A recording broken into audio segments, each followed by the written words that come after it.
What's up, noobs? Nihilism here. Going over the Shah of Fear this time. This is a pretty complicated fight. Lots of shit going on, so I'm gonna try to keep it as fast as possible while touching on everything possible. So first of all, there's kind of two rooms in this fight. There's the main room where you're gonna pull the boss to, and then there's separate rooms that you can get sent to. Um, the rooms that you get sent to, there's going to be a ad there. There's going to be one ad there, and I think because in LFR and in beta that 5 people at a time got sent there. It was one DPS or one tank, one healer, and 3 DPS. So I think 5 people are going to get sent there. There's one ad, and they have to deal with it. That's called the Outer Shrine in the Dungeon Journal. And then the main place, that's where the Shah of Fear is, and the ads the Shah of Fear summons, which I will get into, and the ads are called Terror Spawns. So you've got those two rooms that you have to deal with. Separate strategies, involving in both of them, and yeah, let's just jump into it here. Um, First of all, there's a focus mechanic of Shah of Fear. He doesn't move. You have to stand in the center of the room. It's called Pure Light. When you stand in the center of the room, it creates this wall of light, which if you're inside of the wall of light, it's a V shape, so if you're inside of the V, you're immune to his Breath of Fear, and you also just, while you're inside of it, take 10% less damage. If you're confused of what it's going to look like, just go Google search any Shah of Fear video. You'll see the wall of light, and then you'll understand what I'm talking about, and whenever I say the wall of light, you'll understand exactly oh, that's the wall of light. So just pause it here, do that real quick. Thrash is going to be a tank ability. Every fourth attack, the tank will get attacked 3 times in a row. So it's spike in tank damage. Know this, deal with this, healers and tank cooldowns, etc. Breath of Fear. This happens when Shah of Fear's energy bar hits 100. He uses the Breath of Fear. If you're inside of the wall of light, you ignore this ability, nothing happens to you. If you're outside the wall of light, you take 450k shadow damage over 1.5 seconds, and you are feared for 5 seconds. The Shah of Fear is also doing Eerie Skull throughout the fight, which is 75k shadow damage to a random enemy and all enemies within 2 yards of the impact point. Ominous Cackle. This is what is going to send the 5 people that I talked about earlier to the Outer Shrines. I'll talk about the Outer Shrines after I talk about this area. Terror Spawns throughout the fight. He's going to spawn Terror Spawns. In LFR, on the beta, he spawned 2 at a time always. One to the right, one to the left of the wall of light. You can't attack these from the front, much like the Courages in the Will of the Emperor fight. You must go behind them. While they are alive, they do Penetrating Bolt, which is 85k shadow damage to a random target and 3 yards around that random target and impact point. You can move out of this and avoid it. So it's avoidable, and each time you get hit by it, your shadow damage is increased by 10% for 15 seconds. Then we've got Reaching Attack. This is basically if no one's in the Pure Light, he will do a Reaching Attack and he will wipe the raid. So that's that, and before I go into the strategy or whatever on that platform, I'm also going to touch on the Outer Shrine. This is where you get sent to if you get Ominous Cackle. Once again, 1 DPS, or 1 tank, 1 healer, 3 DPS. There we go. Crossbowman in the center of a pavilion type area. If you just Google search Shah of Fear, watch a video, you can see exactly what it looks like, or what it looked like in beta. The Crossbowman does have a threat table. The ability he does to the main threat target is shoot. So the main threat target, the tank, doesn't have to be in melee range at all times.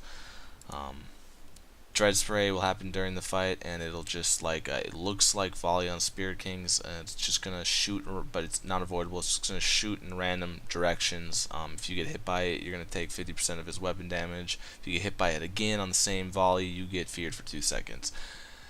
Watching videos of LFR and doing LFR once, that this Dread Spray is basically it's unavoidable. You spread out and hope that only a few people get the fear, heal through it. Death Blossom happens for 5 seconds. People take periodic, 80k physical damage. He's sending bolts everywhere, and if you get hit by a bolt, it's 80k. In LFR, it wasn't avoidable, but this may be avoidable in normal mode. But if not, just we're gonna have to heal through it. Maybe use the healer that's there, pop a cooldown when it's happening if it's a lot of damage, and whatnot. Next mechanic on the Outer Shrines is Shot Globe. So while you're DPSing the Bowman, the Shot Globes pop out of him around the room. If you don't absorb them, if you don't run into these Shot Globes and absorb them in 8 seconds, the globes return to him and heal him for 5% of his HP. So you're going to want to run over the Shot Globes to make sure that he doesn't get 5% of his HP back. When you run over them, they do 30k shadow damage, so be aware of that. And like I said, shoot is a range mechanic, so also the tank can be doing this, and this is, other than dead spray, Shot Globes is another reason you're going to be spread out when you're in the Outer Shrine. When you kill the crossbowman, when you are automatically teleported back to the where the Shafir is, the terrace, and you have this Fearless buff for 30 seconds. Fearless buff for 30 seconds gives you 60% more damage and healing, and 60% movement speed, and you are immune to fear effects for 30 seconds. So during this 30-second time, you have a buff, and it's a pretty good buff for the fight, because the fight has a lot of movement. So now let's go over what I think the strategy will be, and what, how all the mechanics tie together. So terror spawns are spawning throughout the fight. If there's a lot of terror spawns up, there's going to be too much raid damage. It's not going to be healable, and people are going to die. So killing terror spawns is important. So we're going to have a group of people, in my opinion, preferably melee, because the wall of light is in front of the boss. We are clearly going to be weaker than we are normally. But on the terror spawns, we have to go behind them anyways. And the range will have to go behind them anyways, so it's same amount of movement, but we won't be losing the DPS by attacking on the front. So, have a set people or whatever, or priority system, since some people might be an Ominous Cackle, to take care of the terror spawns.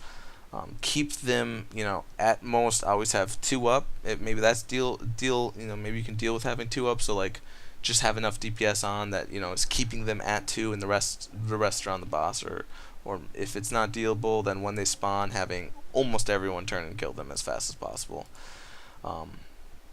So also the buff Fearless. This is 30 seconds of 60% increased damage and movement speed, and you're immune to fear.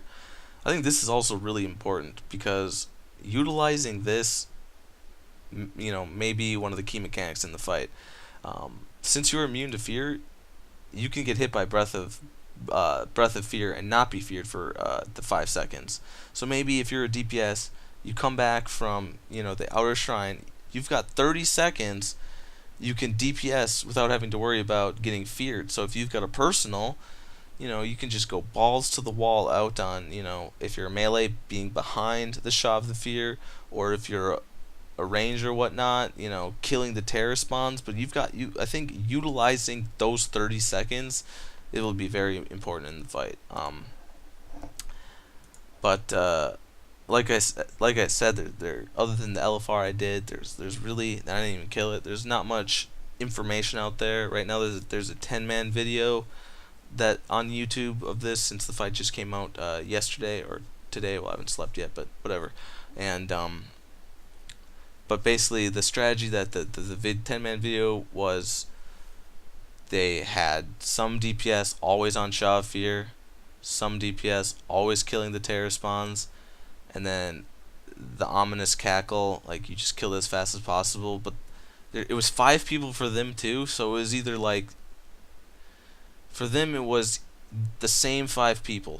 So it was like either you're the group of 5 that are on, currently dealing with Shah of Fear, or the 5 people. So I'm not sure how that's going to work compared to 25 man. We have a lot more players, a lot more assignments we can do. So I think the complexity of the fight is going to go up with the 25 man players. So this is the kind of fight that it's important to know all the mechanics going into the fight, and our strategy, is going to evolve as we attempt the fight. So be prepared for that.